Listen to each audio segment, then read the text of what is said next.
Folks, welcome inside the Parisi Palace, high above 3773 East Broadway. This is the Jake Feinberg Show, comedy on Power Talk. Thank you so much for making us part of your day today. Just heard from an exceptional musician, Roy Williams, and now I get a chance to reconnect with another phenomenal musician, somebody that I always... we don't speak a lot, but I always admire him from afar with his ability to sort of fit into any musical, sort of conglomeration or assemblage, and not over talk and not be overly verbose. If clearly if the environment calls for it, he can, but. He learned a long time ago through some of his elders and just through experience that. Every note matters. Less is more sometimes, and rhythm is key. And, I've been thinking a lot about not just my guests, but a lot of cats who are generally very authentic, creative musicians. And what the future, or even in the present, what it holds for them to be able to express themselves and their own original music.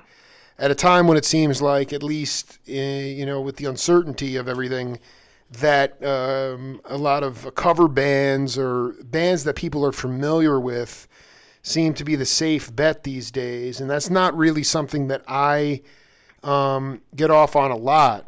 But I look forward to talking to my guest because he's been on the inside path. He's been trying to find ways to offset the euphoria of the live music experience, mainly running 10 to 15 miles at times with people like Tony Leone, but still keeping the vibe alive and still playing quite a bit.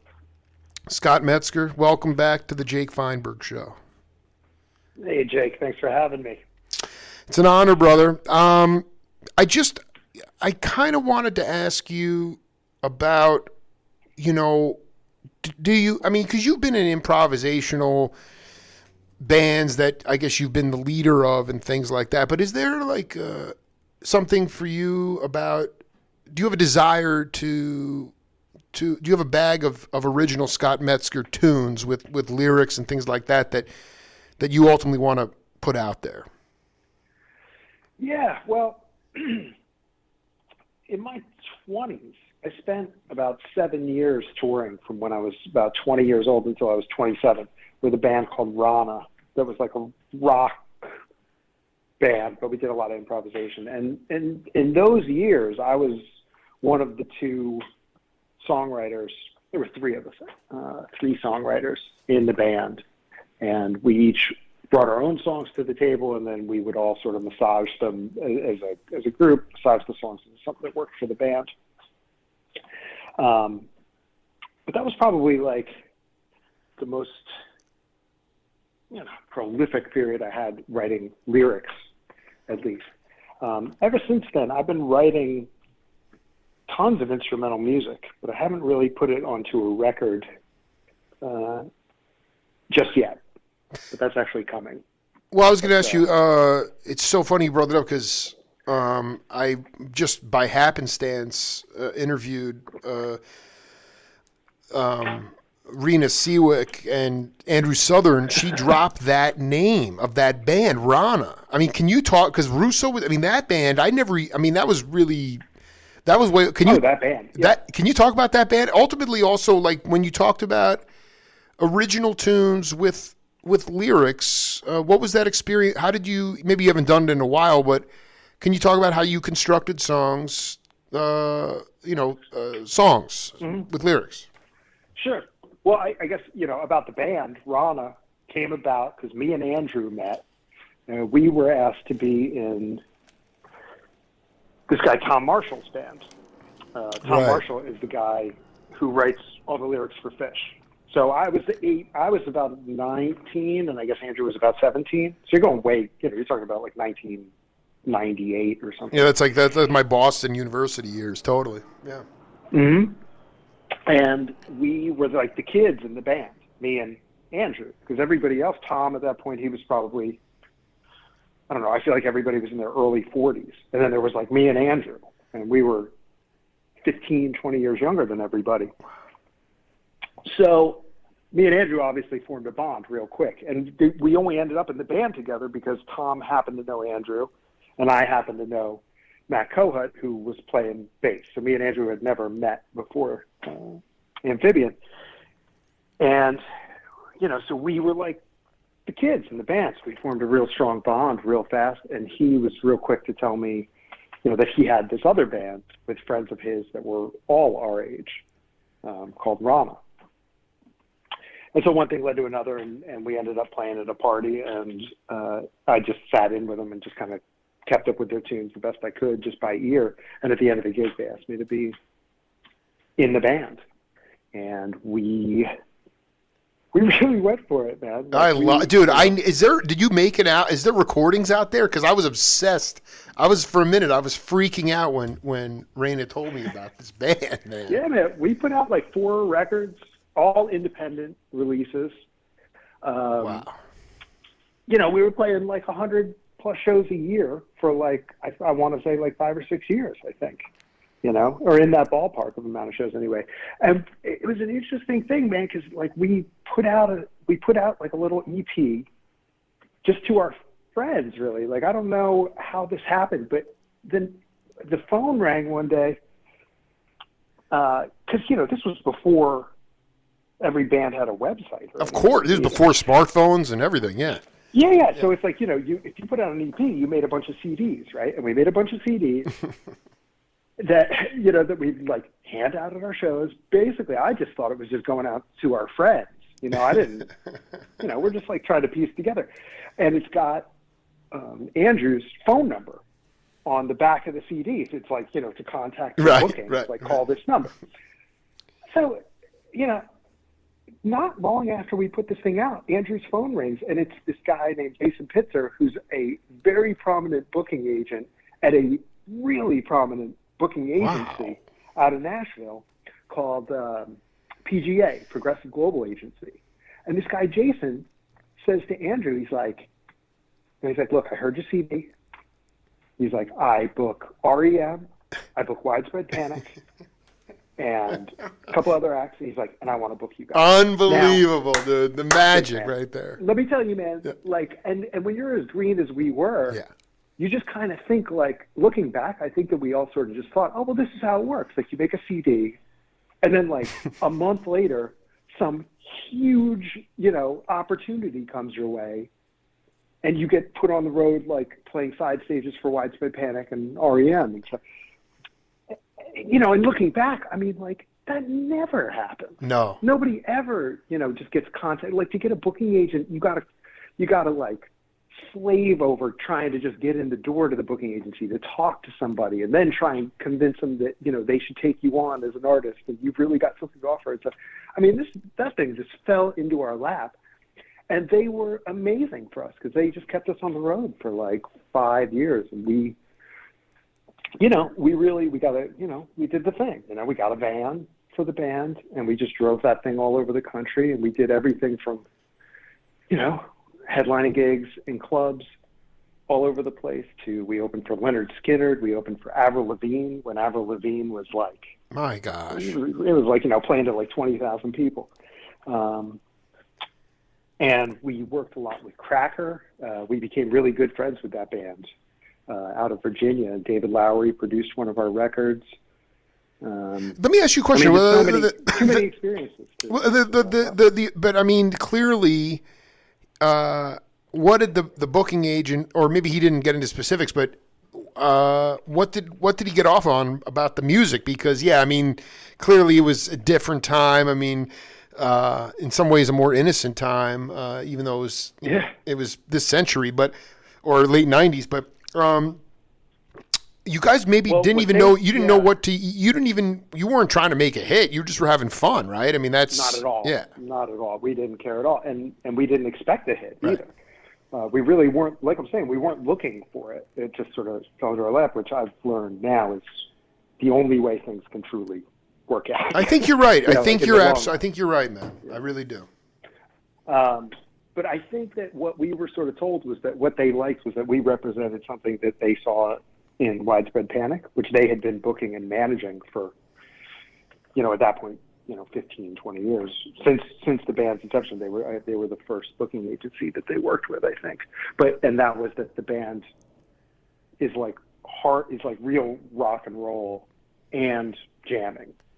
Absolutely. It wasn't like, there was a lot of jam band stuff going on then that was really like Light and the Loafers, and like really super cute. Yeah, and totally, just, dude. Friendly. And we were kind of scary, and we were loud, and like really, like if we played covers, it was like the Ramones and really the real thing. Wow.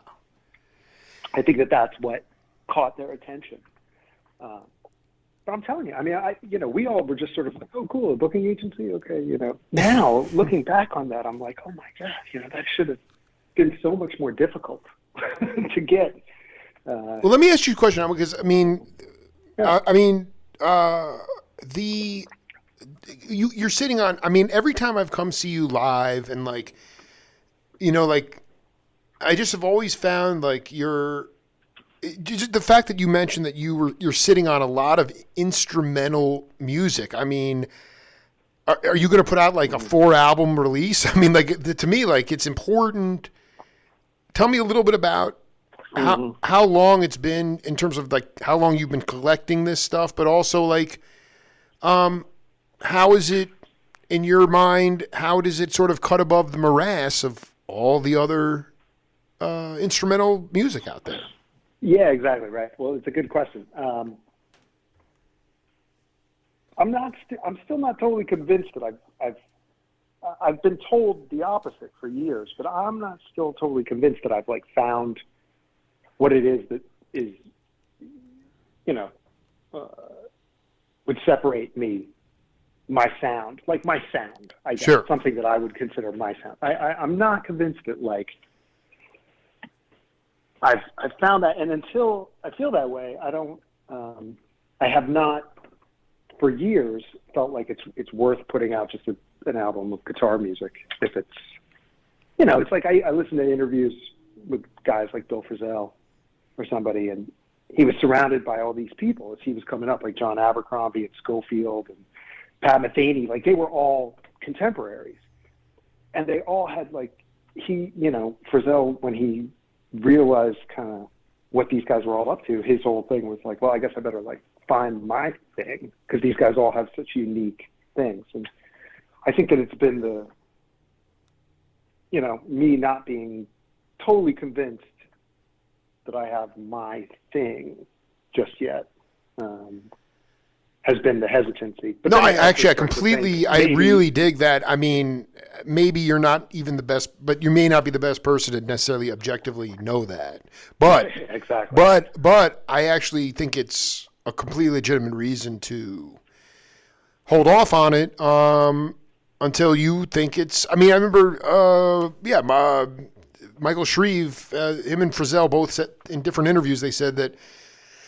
I mean, Frisell saw McLaughlin, but Shreve saw Billy Cobham with Mahavishnu, and it was a very muscular sort of presentation. Obviously, Billy was on fire, and, everybody was thrown up against the wall. But, Michael was like, okay, I am not going to do that. I don't want to do that. I can't do that. I have to be myself. Right, exactly. I mean, so maybe going back, like, when you think of, because you're on this path, whether you've reached the end or, it's a forever journey, but was there a point when you saw somebody and you were like inspired, but you were not like, you were like, I'm never going to be that. So I just need to find my own sound, my own voice. Yeah, there have been a lot of them. But the one that comes to mind first is definitely Richard Thompson. Because for me, his thing is so rooted in like, it's clearly rooted in like almost like bagpipe. Totally, Scottish. dude. There's like no blues, like suburban blues kid in him at all. None. Fairport Convention, yeah. Yeah, exactly. Fairport, and just all of the solo stuff, all the way, the stuff with the band, and then the stuff with, just his solo acoustic stuff is amazing. And it's like anybody but him is just going to sound like a watered down version of him trying to do that stuff. So, I'd say that he's one that it was clearly like I'm not even going to attempt to. I'll learn from it and like try and pick some stuff off of his thing, but to say like I'm going to be a guitar player like Richard Thompson would just be ridiculous. Well, let's go back to what you said. Though this is very important, though. Like there was no blues in it, right? I mean, there was no Western. I mean, it was all Irish ballad. Can you go a little bit further about what you dug about the fact that it was sort of almost lacking that blues aesthetic? Yeah, totally. Well, I mean, 90% of, especially in a rock and roll context, I think, most of the guitar playing that I hear,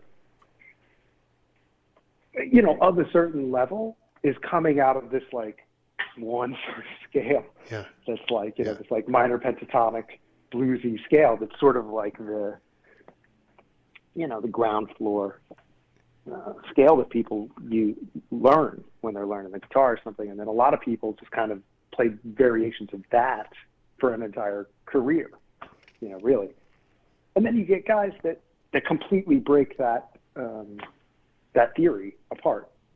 Richard Thompson being one, Nels Cline sure being one, Frizzell being another, Jim Hall, a lot of jazz guys definitely fall into that category. But in terms of rock guys, there's, that to me is special. I mean, what other rock guy can you possibly say, is influenced by like Scottish bagpipe playing?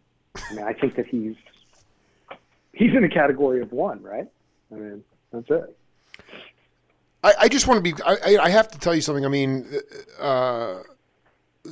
when I was in California, catching a Grateful Shred show, Dan Horn played me a rough track off an album that you made with Circles, and it blew my mind, man. I seriously freaked. Don't tell me that.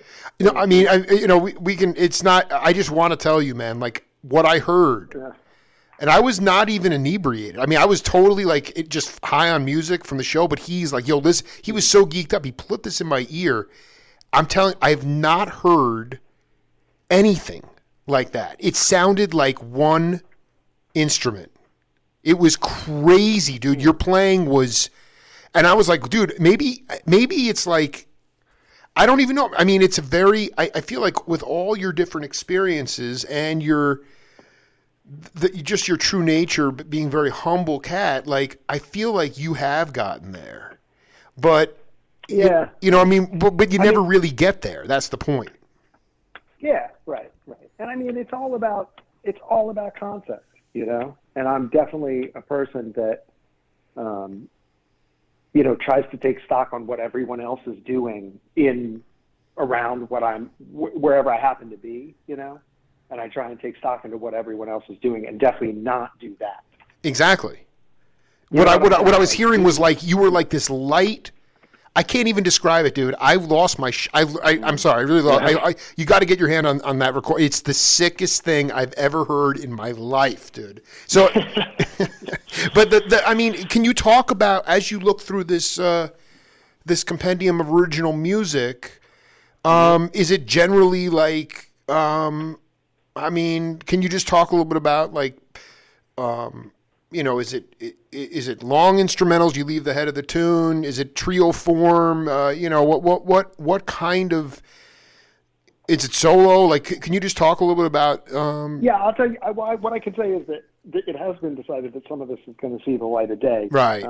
Kind of sooner than later, and that stuff is instrumental, solo. But I say solo, but it's me overdubbed on top of myself. So it's like me accompanying myself. Dig.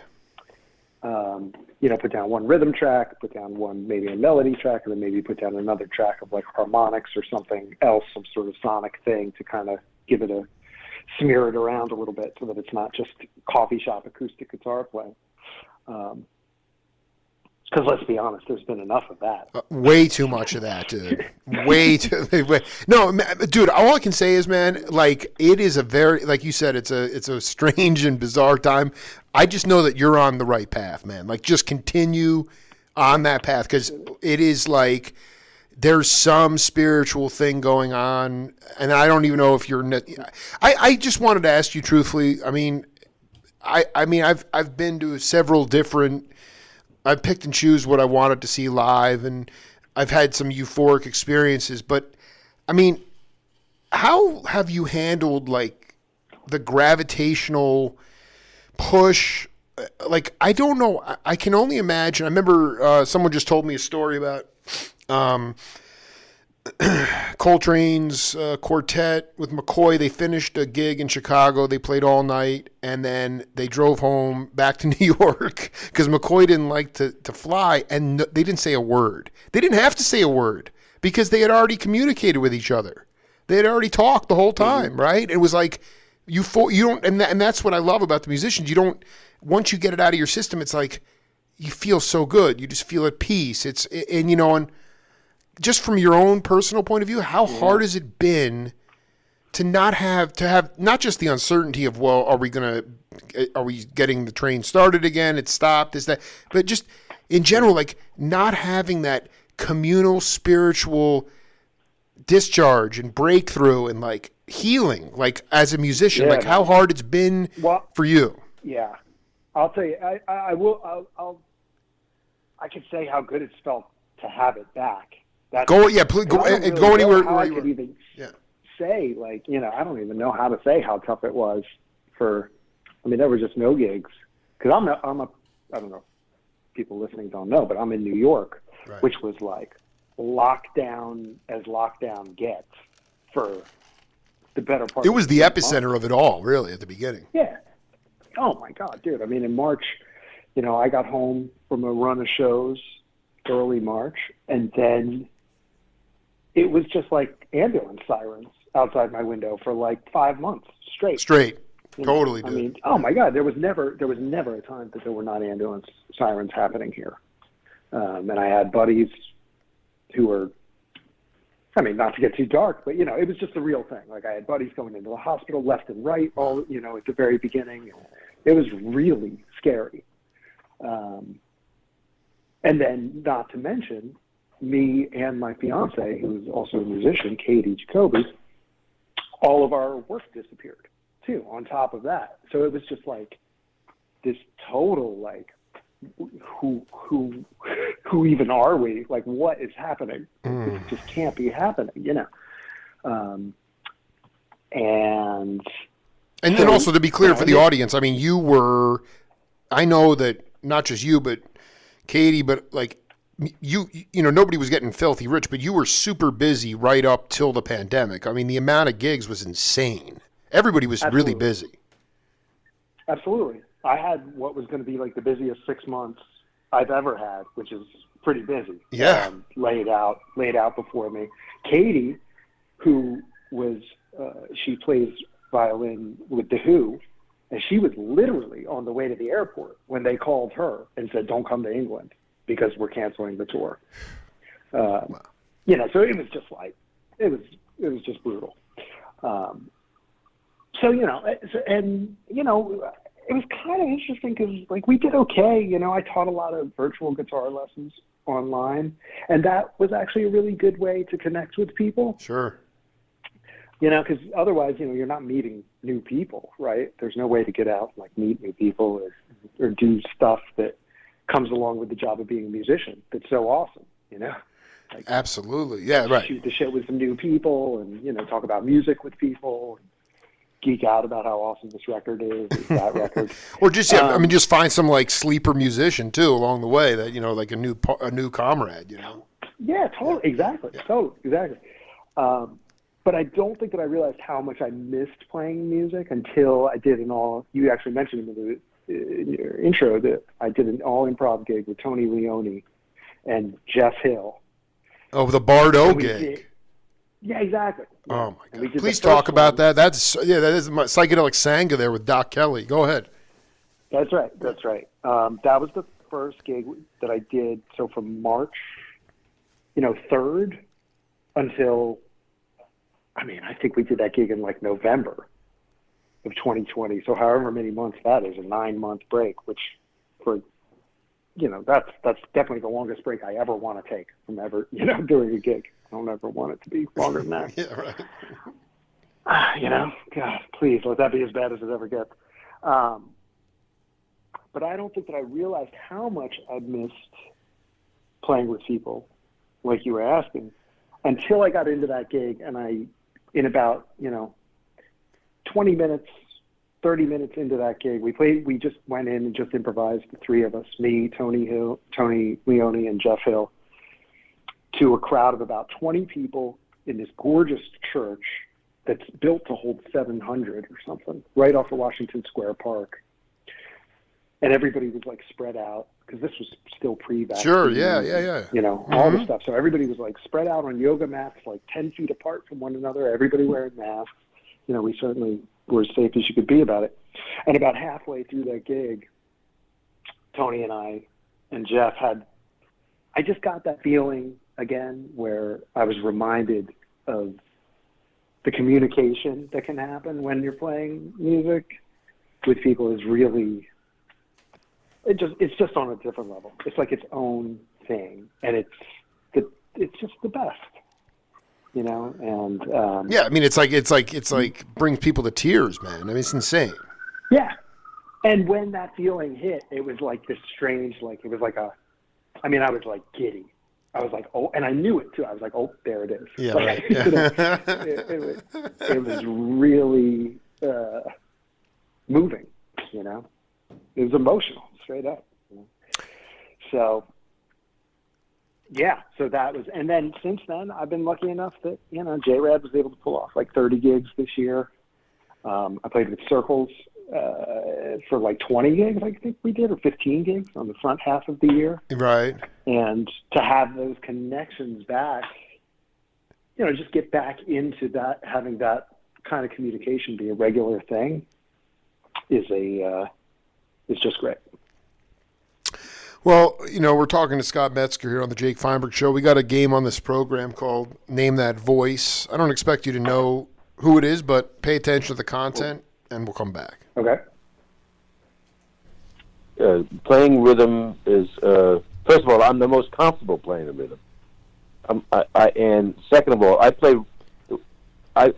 rhythm not so much in patterns, but I play rhythm in patterns as a drummer would play it. If you listen to the way I play rhythm, it's you hear the bass drum on the low strings, and you hear the accents on the higher strings. And I play patterns too. When I was doing R&B dates, sometimes you have to play chicks and you have to play certain patterns. But when I solo, like if I break it down between me and the bass player or me and the drummer, I'm basically playing a drum solo with the drummer. Mm-hmm. And the tonality is maybe secondary to that, in my mind. I don't know if I'm answering your question. It doesn't. No, we're riffing here. Scott Metzger, you have any idea who that is? Is that Reba? That's a great dude. That's my first interview with John Tropez. Okay. And I just wanted to ask you about, there's a difference. I mean, you can talk about like the rhythm of, Sun Records, Johnny Cash album, but then there's the idea of playing like Buzzy Featon rhythm or Scott Metzger rhythm, John Tropez rhythm.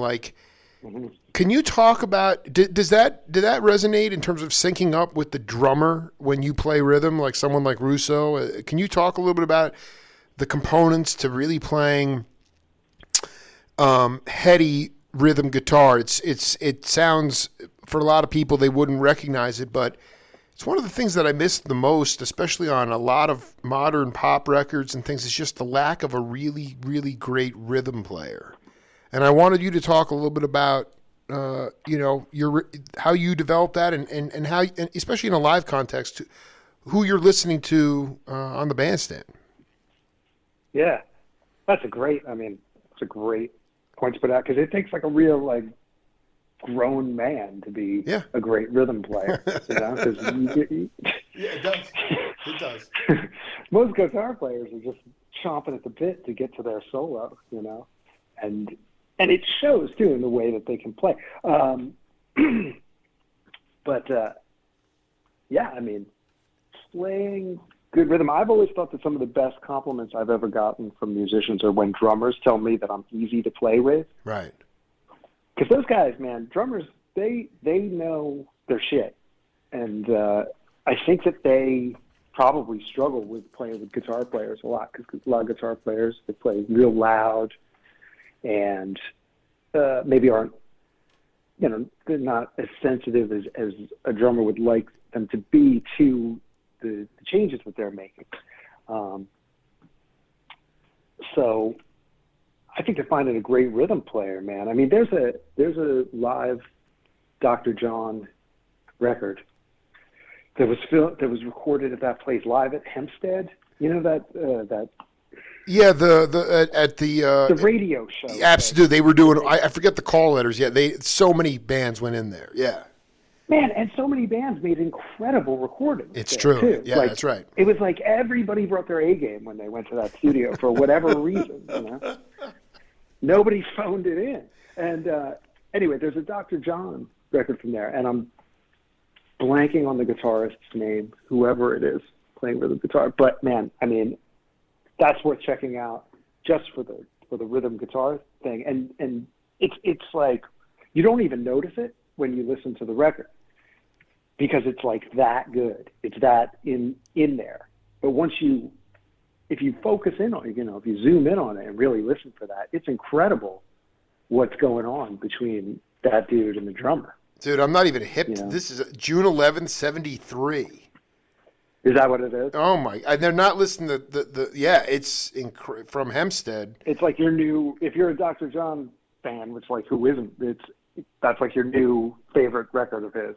You know what it is? So it's Ultrasonic Recording Studios, Hempstead, November 6th, 1973. Wow! And we don't. I guess we got to figure out who the guitar player is. It could be a.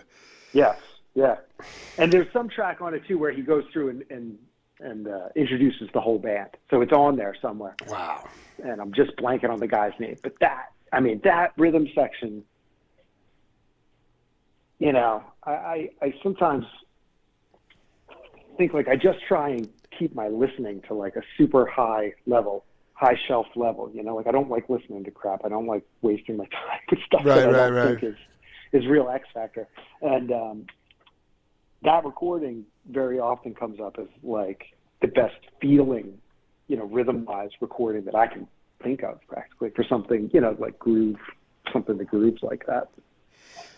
What are the I mean, what like when you talk about any of the groups that, or just any band you're in, like, can you just talk about the collective listening? I mean, when I read the music I love the most, I mean, it's all I don't know how to say it. It's just everybody is tuned in and playing off of each other, and and I don't know why. I mean, we did get into this age of when I was just a little boy. I mean, you had this age of Guitar Hero and huge amplification, sonic expansion. Things got louder. Obviously, you said it's harder. Became harder for drummers to even hear. It just was basically a bashing session. But maybe the better question is, why is it so hard for people to collectively listen? Is it not? I'd love you to talk about, like, when I saw you a few years ago with Avi Bortnick and Andy Hess and Russo. That was such an amazing, because I mean, I watched that set over and over again, and like most of the time, you're totally cool just playing rhythm. I mean, yeah, you took your solos, but it was like, it was so freaking, and it was cool. You could tell that Hess and Russo were having a ball because they were you were basically part of the rhythm section. You're essentially a piano. Well, yeah, right. Yeah. Well, again, I mean, I think I said it earlier too. Like, to me, I'm learning music is really all about concept, and if you understand the concept, right? Like, to me, that band is like, that particular group is very much like a rhythm machine, like, to me, that band is not about guitar solos. No, it's a groove, like it's a surfing rhythm machine. Right. And I think that kind of answers your question, maybe. The real trick is, even if everybody is like listening to one another, that's one thing.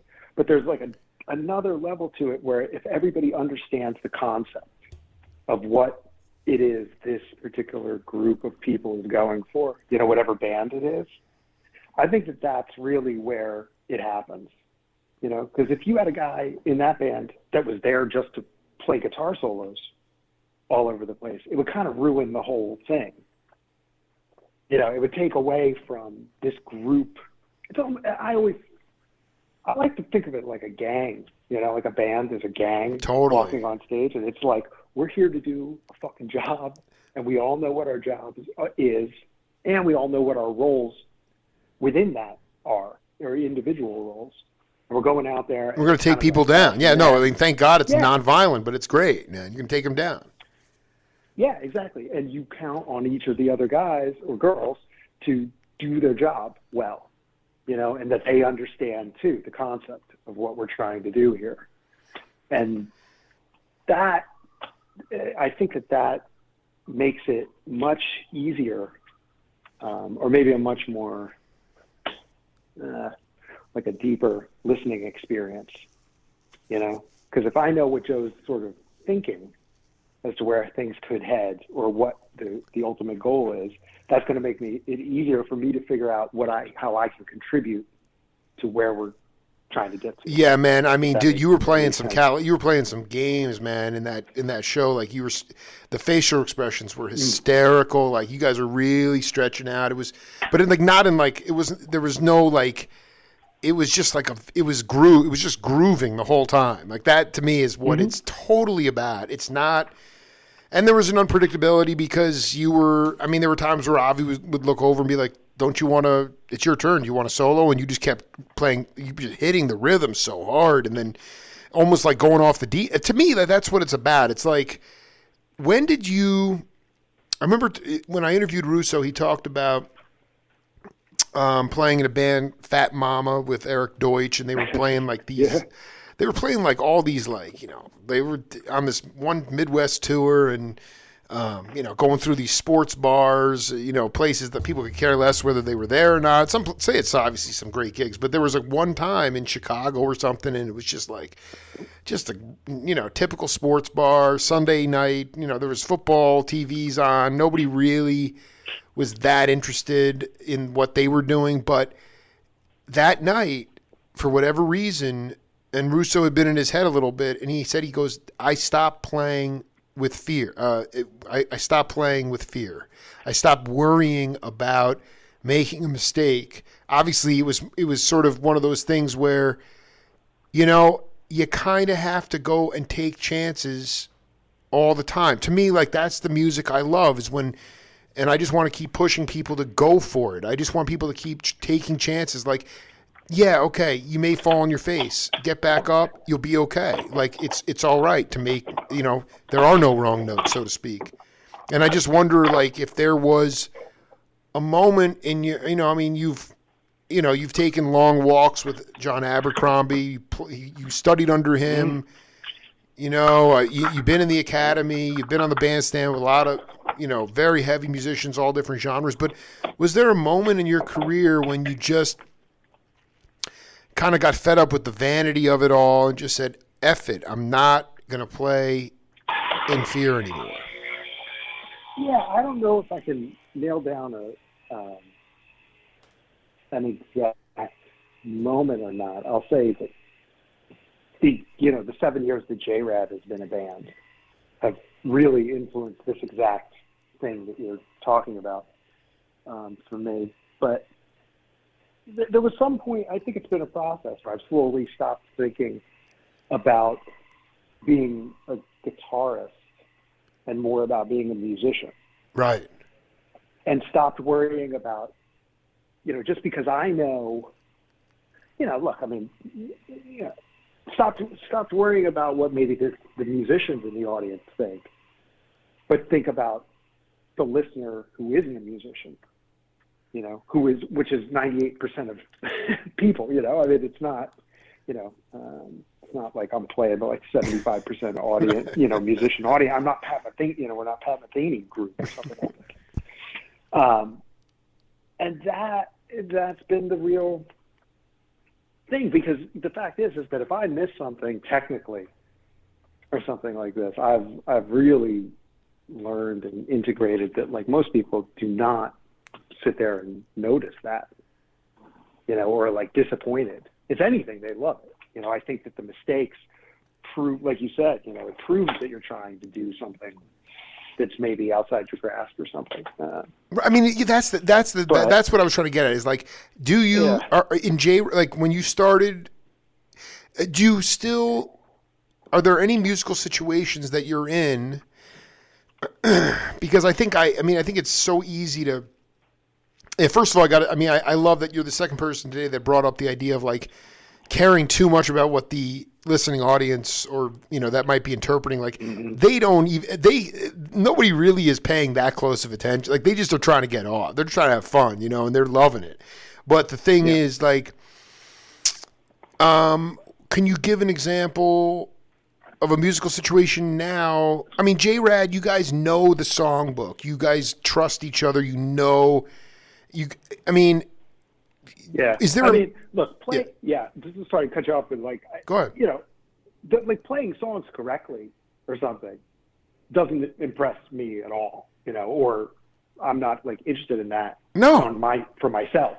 You know, to me, it's like I'm at a place where, as long as the band gets to something that we've never done before, whatever band it is, I'm not talking about one specific band, I just mean for me, as long as like the people that I'm playing with that night, as long as we get somewhere that we've never gotten before as a group, you know, in terms of just like playing some shit that we've never played before, then that's a successful gig. Even if I like played like shit like that night technically or something, or was missing notes left and right, that doesn't matter at all, as long as the band got somewhere new. You know, that's really what I'm focused on. Just for the record, like, generally when you, is that something like sort of a nonverbal thing that you guys can all just look at each other and know that you got there? Is it stuff that you might discuss? Yeah. Yeah. I mean, it's not just you in a bubble thinking you got somewhere, but then maybe, you know, Hamilton or Marco was like, no, that was a crap. Like, you all talked about it. You all debrief it. There's very, very, very little debriefing that goes on, or talking about stuff beforehand, especially with that group, because it kind of feels, I don't know, it feels a little bit weird to do something and then come off stage and be like, oh, that one part. Like, sometimes that works too. But basically, it's all just sort of embedded within you. You know you went somewhere that you never went before. Oh yeah, and I think it's more in real time where we can look at each other, everybody Sure. looking around, Right. and we're like, yep, we're doing it. Like, we're in it right now. Like, this is it. And 9 times out of 10, those things, if you ask me, you know, there's so many moments where it's like, if you ask me what scale I was playing at the moment or what key we were even in, sometimes I couldn't tell you at all. And I know all that stuff. Of course, but you're nailing it, dude. You're nailing this, man. This is what it's about, man. This is what McLaughlin talks about. I mean, this is the stuff, Yeah. man. It's like you're playing. You're so in the milieu and the sound collage. Here's the question: is there a band or a group that you get with where you're actually playing? Because even though you're like connected with the J-Rad cats, like just as an example, like. Mm-hmm. You're not playing beyond what you know. Just collectively as a group, you're able to transcend and, you know, and elevate the music. But is there a band that you're in, or that you, or a you know, conglomeration of people you get together with where you are really you're playing beyond what you know? Yeah, well, I mean, I think it's with the people that we all, you know, everybody that I play with for the most part. At this point, everybody knows a certain, the rudiments, you know, language, yeah. or like a foundation of rules. Right. And I think that what we're talking about is this collective rush that happens of like everybody knowing the rules, and we're all breaking them all at the same time. And we're all like, holy shit, we're up here doing it. Like, right. we're actually getting away with this. And, and then that can become, you look across the stage and you're like, you see Marco over there and you're like, you're almost daring each other who can stay outside the grid. Totally. I love it. Oh, who's got the balls to like stay out there for as long as possible. And those are just the best moments, man. It's like, and then hopefully, everybody kind of puts the hammer down all at once. Everybody lands back on the grid. And that's those moments where crowds look at bands and they're like, how did they do that? Well, you just hear a collective, like, there's some kind of like sigh or release. It's just this release of some kind of spiritual energy. I mean, I feel it. Yeah. It's the most beautiful thing. Metzger, it's so great to talk to you, man. I really wanted to just focus on what you loved about. I know it was not the longest tenure in the world, but I really loved.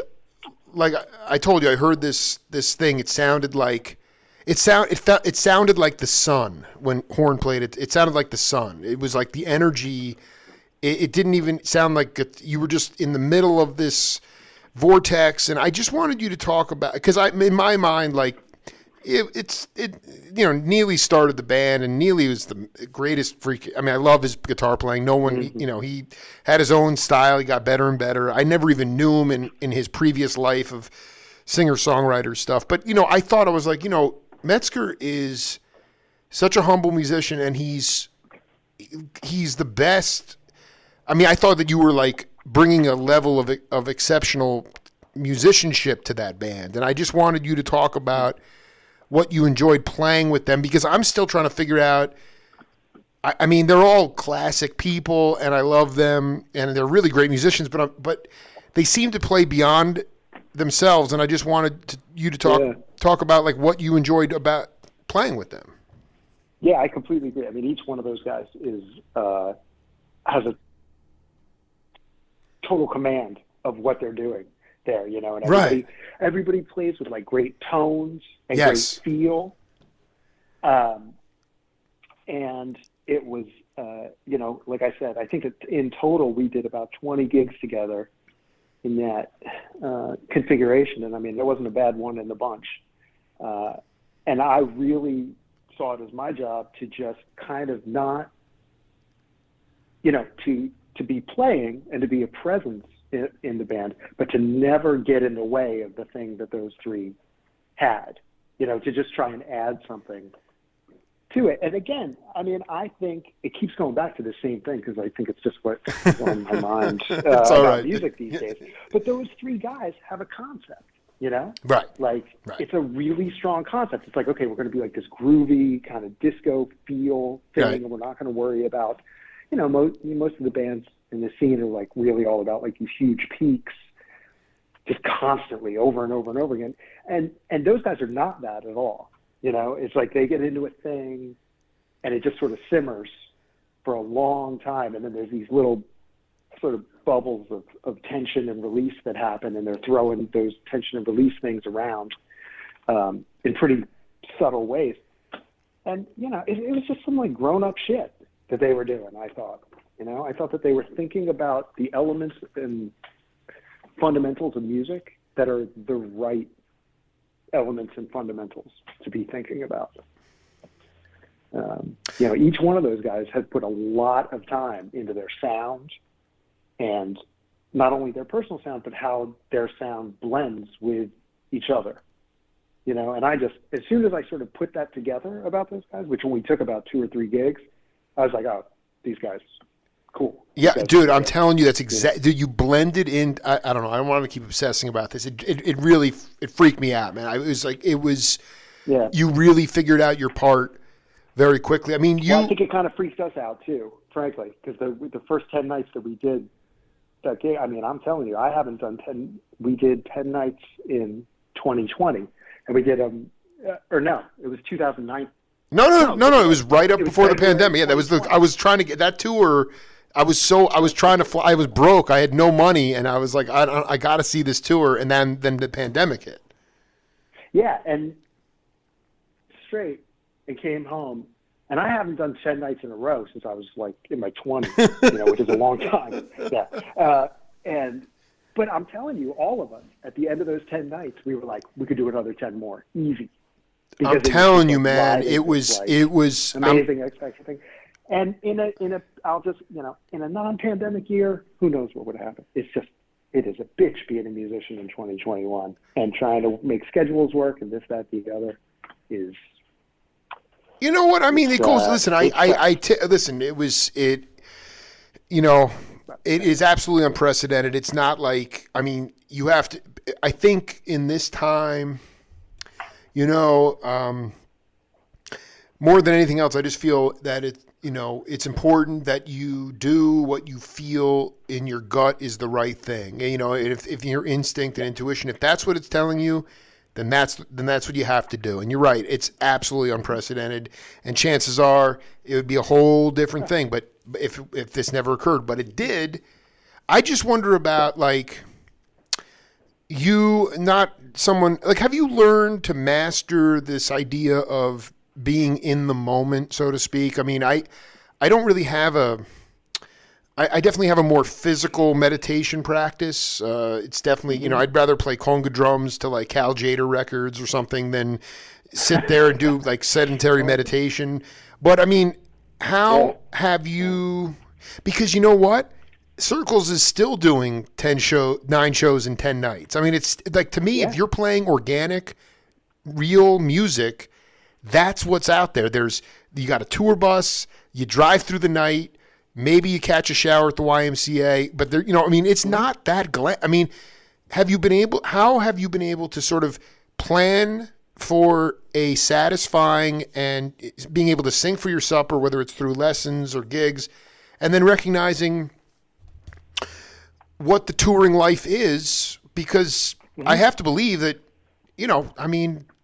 Scott Metzger, you are a band leader, and that's going to come to the forefront, and I just wonder how you've learned to sort of, if you're able to not project out, because you know what, if somebody took the microphone away from me for 19 months, I mean, I would not be in great shape psychically.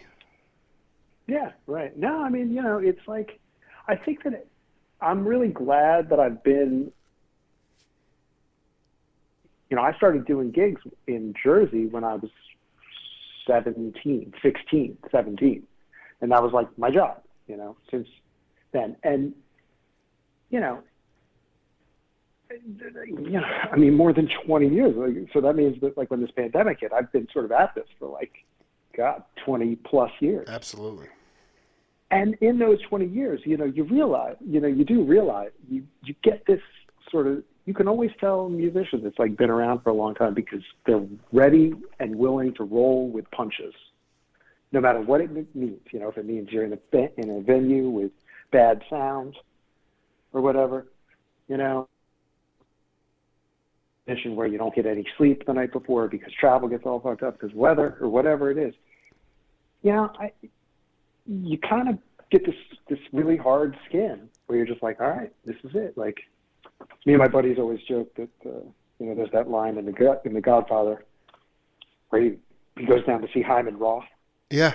And they're talking about Sonny getting shot, and Hyman Roth says, "This is the business we've chosen." Yes, dude. and that is like such a good. I'm telling you, I just said that to Dave the other day because we were in some situation where we had 1 hour sleep and we had to get to the airport. And they're like, okay, they come over the PA, your flight's delayed for 45 minutes. And Dave just looked at me out of the side of his eye. This is the life we have chosen. Business we've chosen. Yeah, the business. That's right. That is the key one. The business we've chosen. That is a key word. Yeah, it's a big word in the quote.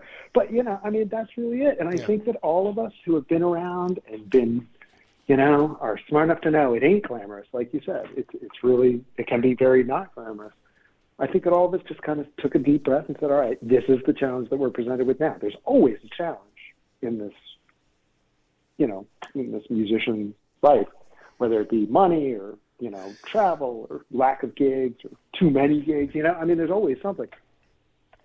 And I think that for at least the crew that I consider my friends and my guys and the guys that I sort of like, if I panic, I turn to and look at it and think like, well, what would so-and-so do? I think a lot of us just sort of said, all right, this is the thing right now. And we'll get through it just like we've gotten through everything else in the last 20 years. But this one happens to be a seismic event. Right. I don't even know if Hyman Roth would be able to deal with this. Can you give, I sense from you the idea of like, even coming out of it, you've had so many, even in 2 decades, you've accomplished and played with so many cats and had a lot of great experiences but it's so easy to get disenchanted sometimes, or, you get down on, and I just, for people that are, that don't have the comrades that you do, or the infrastructure, or, and they're seeing darkness or they just are thinking, can I really pull this off? Can I really be a professional musician? I just kind of wanted you to talk to them about intestinal fortitude and kind of staying the course, because this is not even about bad PA systems. This is like no gigs for a lot of people. So many middle range groups that had some kind of thing carved out, they've been set back 3 to 5 years, man. I just want you to talk about intestinal fortitude, and maybe you'll say, hey, maybe, I don't know what you'll say. Maybe you say, hey, go pursue that career in psychology. But if you're driven because this is the business that you chose, can you talk a little bit about mental fortitude and toughness during this time for those who don't necessarily have the infrastructure around them? I got to be perfectly honest. I don't really know what I would say. That's a good question. That's a good answer. Honesty, in all honesty, I've said a shitload of times in the last 18 months, thank God this didn't happen 5 years ago. Now, why is that? Because my situation, I don't know, J-Rad changed everything. Right. Okay, I dig. Getting gigs and kind of like getting a little padding, like, and just kind of being comfortable. Before that, I was working my ass off, but, it was really going like month to month. Like even when I was touring, it was, for 15 years or something. It was like that in New York for me. And I was playing all over the city. Even when I wasn't on tour, I could take a couple of days off and then go out and play 4 nights with 4 different acts, at small clubs around the city, and, and like living off Thai food or whatever.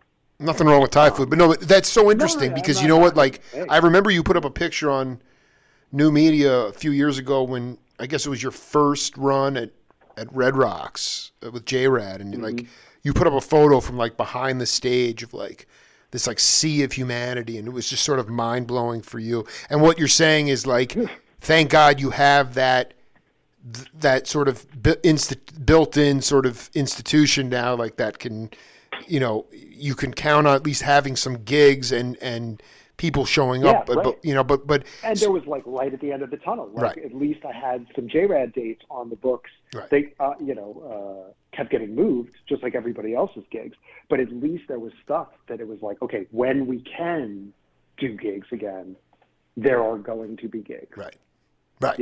As opposed to like sitting around and being like, well, when things open up, I hope I get a gig or something.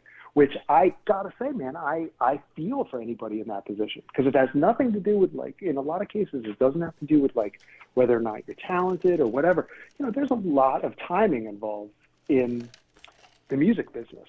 The business of music. I don't even like talking about it, but it's like, great players don't always have great gigs or any gigs. It's just the way it works. And I'm not kidding when I say over the last 18 months or 2 years, I've said a lot like, man, if this had happened in 2013, 2014, 15, I don't know what I would do, frankly. That's the honest answer. Wow. That is, it was like, and I'm as hell-bent, I've always been as hell-bent on being a musician and nothing else as anybody you'll ever meet.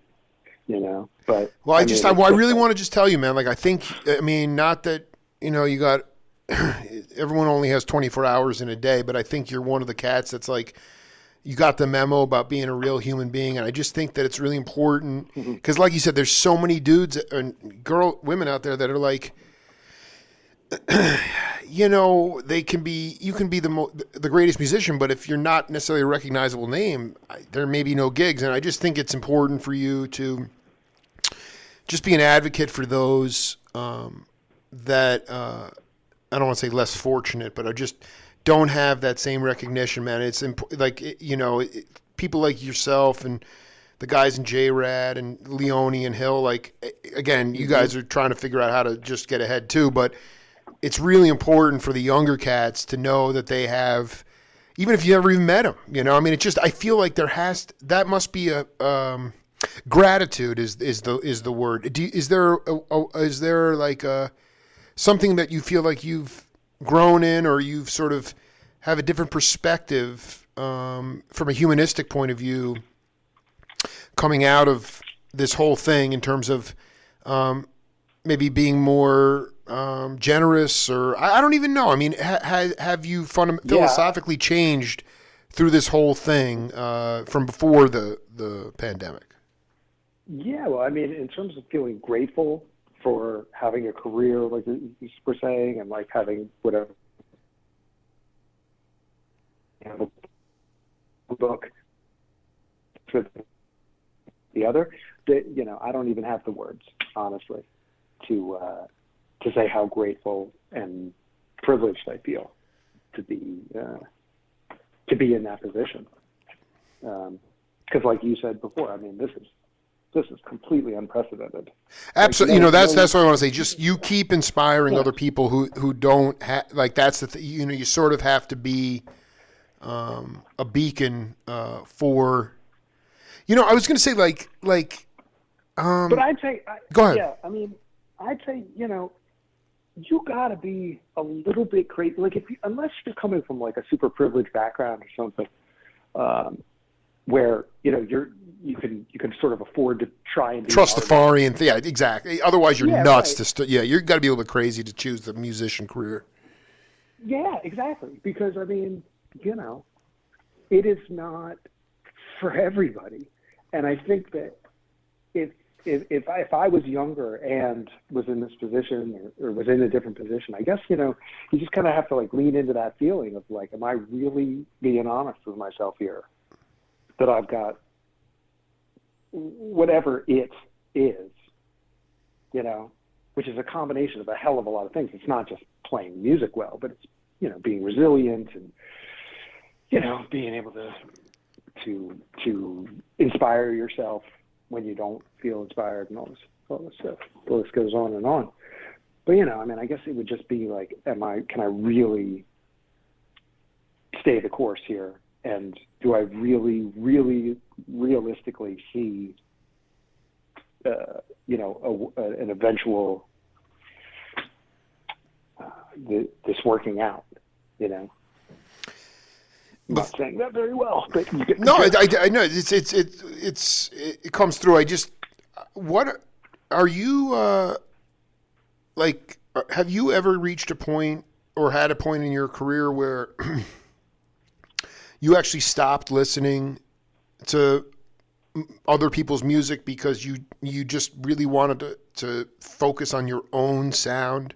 I remember that Jerry Granelli, who's a great drummer, passed away, rest in peace. He told me, like, they had a band called Light Sound Dimension out in San Francisco. He played with John Hendricks and Vince Guaraldi and all these guys, but they had this crazy band, and it was like, they had this little movie theater, and they'd play behind the curtain, and it would just be like light and sound. They'd be just reacting to sound. But the point is that at one point, Jerry was talking to Fred Marshall, the bass player, and Fred's like, "Yeah, I saw the new Miles album. I didn't get it though, because you at a certain point you don't want to keep everyone begs, borrows, and steals from the people they had idolized. But right.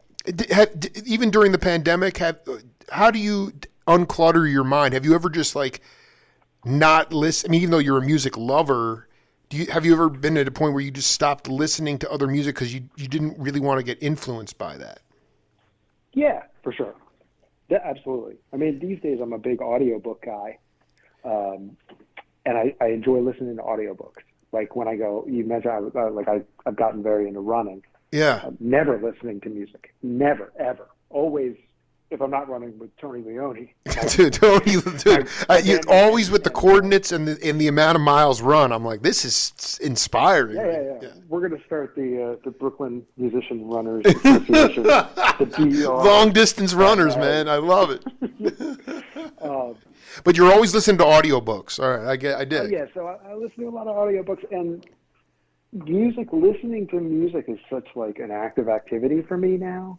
Like I don't ever put on music like in the background anymore. Like to me, unless I'm listening to like some stuff that is like in my DNA, like a lot of old Motown music that was on in the house while I was growing up and stuff like that. Like if I'm cooking dinner or something, I'll have some of that on. But if I'm like actively listening to, hear what someone's doing, like if something was certainly like as heavy as like a Miles, like you said, like a Miles Davis record or something, it's like full immersion. And what I find nowadays is that there's just so much information out there. Like you could just listen to record after record after record after record without even getting off your sofa. That it has become a lot harder for me to like discipline myself to just listen to one record so I can like really internalize what's going on that record. I would say though, I would also say that there's a deluge of information and a lot of it is very mediocre.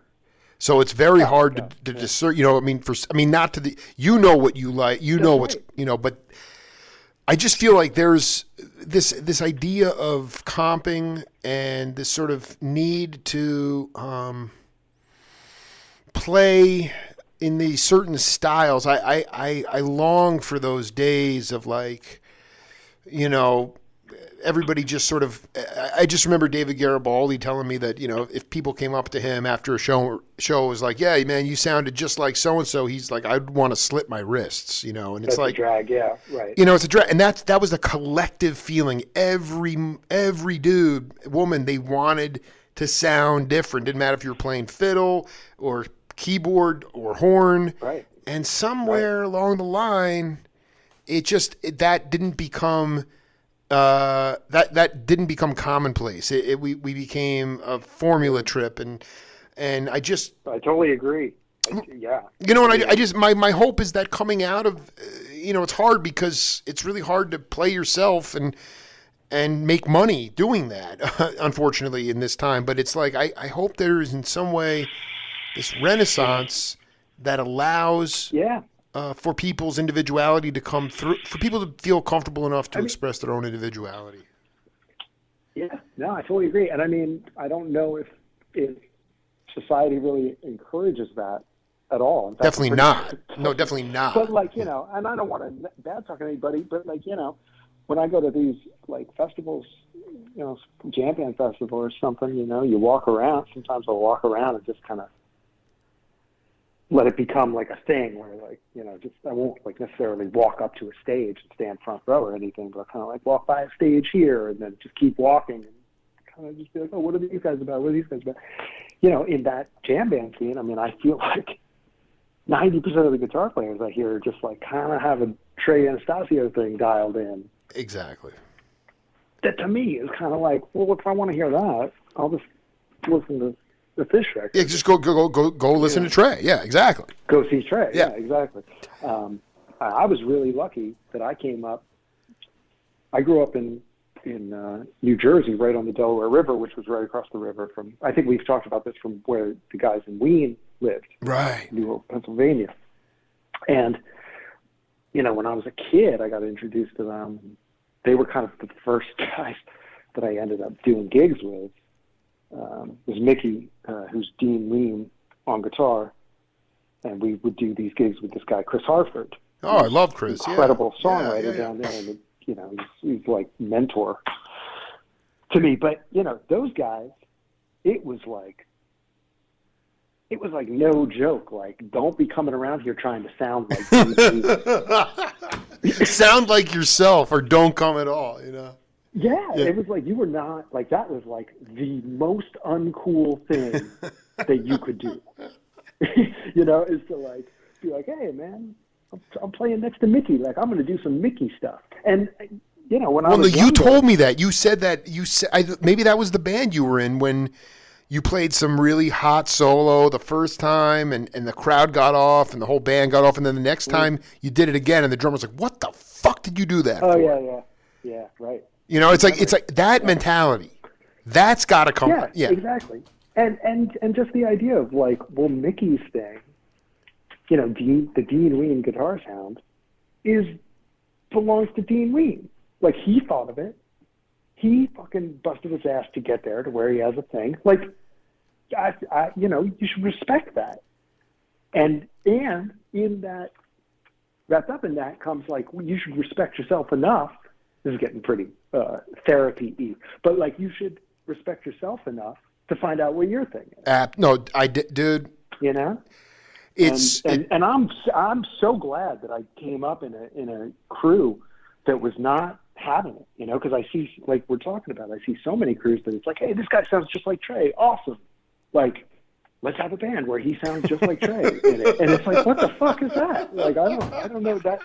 I just can't relate to why that would be a cool, you know what I mean? I don't know. I want to just, before we wrap up, I want to go back to what you said about this treasure chest of music, and yet you still, in your mind, are not completely sure if you've gotten to that point and of your own sound. And I just like True. when you what parts when you listen to this stuff. What's the right question? It's just what is. Do you just try to incorporate? What do you feel you are at least making that you can definitively say you believe you've cut? I mean, you're never going to be completely satisfied with your own sound, but if you can definitively, because nobody's. I mean, listen, the day that somebody says, "Yo, man, I'm sounding just like Scott Metzger," that's going to be an amazing day. So I mean, what if you could say in general, people who may not be hip to you, if they were coming to one of your shows that was going to be a presentation of this music, how do you try to cut above the morass? Mm-hmm. Well, I mean, I think that it's just really focusing on. I try and focus on the fundamentals of music, right. Which is like, to me, it's like playing with a good time, playing with a good sound that projects, playing with the band that I'm playing with, and then also this thing that we were talking about of like the, getting into this idea of rule breaking, of musical rule breaking is involved, and hopefully inspires the rest of the band to follow along, whatever. But I don't really, I mean, I guess maybe I'll know it someday. I don't know. Does Bill Frisell know that he's got a sound that's... I just find, what it is, what's cool is that, like, you just stay really humble and sort of always in awe of, just always know that there's stuff out there that keep staying inspired, I think. And also, like, when do you think Leone and you are going to get the call from Phil to come out to Terrapin? It's happened, and I know we're wrapping up. No, I'm saying, like, I know it's happened before, but it's like, he's been playing with everybody. I'm like, when's he going to play with Metzger, dude? Well, I'm hearing a lot of rumors that Terrapin is going to close, honestly. You know what, man? That's a whole. You know what it is? The overhead there and the amount, just the amount on that they have great food, but the amount of money just on the overhead is insane. Oh my God! I mean, I think it's it's like they got into the restaurant business and the concert business. I mean, that's tough. But yeah, I don't know. I would love to. I mean, if we could play with Phil again, I'm there. Phil and I we had a very nice email exchange at the very beginning of the pandemic, where I ended up, because me and him had talked the last time I was out there. We had talked about when Miles, because when I was out there last, Schofield was playing guitar too. It was That's me right. And Schofield were the two guitarists, and so on the third or second night, whatever it was, Schofield, breaks the seal and starts talking about being in Miles' band. And I wish I had a picture of me and Tony's faces, as he was sitting there. It was just the coolest shit, Yeah, He's talking about like, oh yeah, and then like, and then Dave Holland came to one of the gigs. You're like, oh my God, what? It's like superheroes. But anyway, in that talk, it got discussed how Miles had opened for the Grateful Dead at the Fillmore. Absolutely. I don't know if it happened more than once or whatever, but and so kind of said how they all felt sort of like really uneasy about that because they were sort of embarrassed that somebody that they all looked up to, one of their heroes, was there opening for them, and everybody was scared to walk down the hallway to talk to Miles, and finally Garcia did, and they had a conversation. But oh, that's great. That is so freaking great. Oh my God, I was like, no, because you know what, dude, I know that those guys count. I mean, Liebman, those guys, but those guys they always said, please put us first. We don't want to stick around for the hippie bands. But it's still so great because you know what? I listened to the early 80s, and I mean, when I listened to the point is this, they couldn't steal a lick from those guys, but they played with the sense of urgency, and they played and they went for it all the time. And that's what Miles would love, that shit. That's what it was all about. Oh, absolutely. Oh my God! I mean, especially in that era of Miles. I guess every era, but I mean, late 60s Miles with Steve Grossman. I mean, that Live Evil, like that. I mean, I would be intimidated to walk down the hall too. But the point is that, yeah. Anyway, so Phil shot you an email at the beginning of the pandemic. And I wrote to him. Yeah. I was like, hey man, I just hope that you guys are holding up okay out there, and whatever, just checking in. And he wrote back, and then I had been listening to a lot of that Miles band, that week or whatever, and I sent him the set that Miles played before the Dead. And he's like, oh, because that's like how I think of me and Phil connecting. Absolutely, dude. Miles did, yeah. Because it didn't seem like a lot of people had talked to him about it. He lit up when we started talking. Oh, this is so beautiful, man. And, God, this is great. But anyway, I was like, here's the thing, man. Here's the set that Miles played before you guys. Holy shit, They wrote back. He's like, oh man, I don't know if I've ever even heard this. Thanks so much. And I was like, cool. That was a good day in the pandemic. You sent Phil wait, was it the actual audio or was it just the set list of it? It was the audio. I found the audio somewhere on YouTube. Wow. It exists. Wow. I have to believe that they played. Yeah, I think that.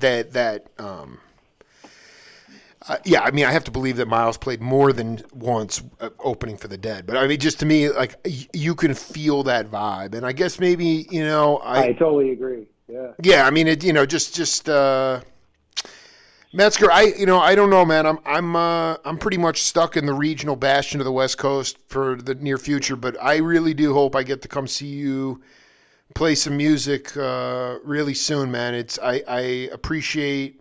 I can tell that I'm sure everybody's gotten the memo in one way, shape, or form.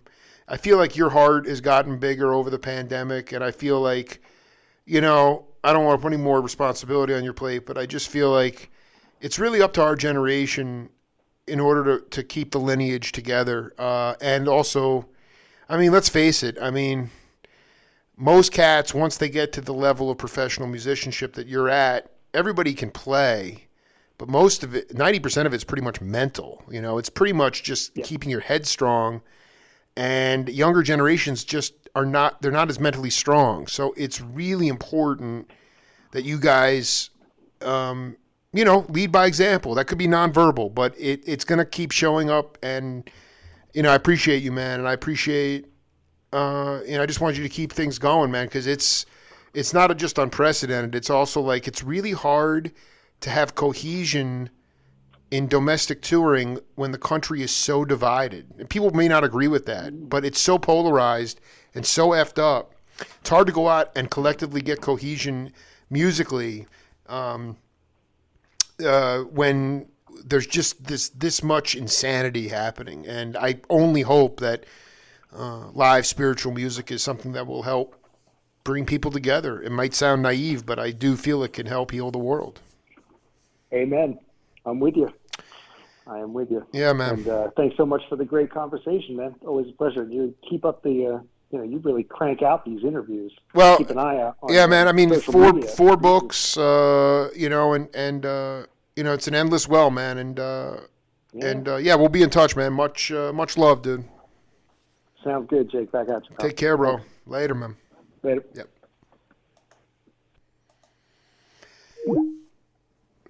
Great day here on the JFS. Roy Williams and Scott Metzger. That's it for now. We'll see you this weekend. Until then, peace.